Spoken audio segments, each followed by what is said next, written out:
Will Trump fire Powell here? I doubt it. I don't think he's going to do it. I think he's going to ride out the term. Should he fire him? I'd say overall Powell gets a C, maybe a C+.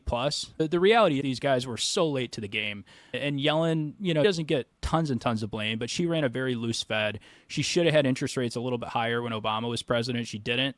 And then Powell came in with basically no ammunition, and he cut rates to zero. You could say that was the right move. You could say that was the right thing to do right at the beginning of COVID. But then, again, I go back to Milton Friedman. I say when you go and print 40% more dollars in the economy, at some point you got to raise rates up from zero. They kept calling inflation transitory all of 2020, all of 2021, saying the supply chain shocks were just that. They were supply chain shocks, that you weren't actually going to see this permanent inflation that we've seen.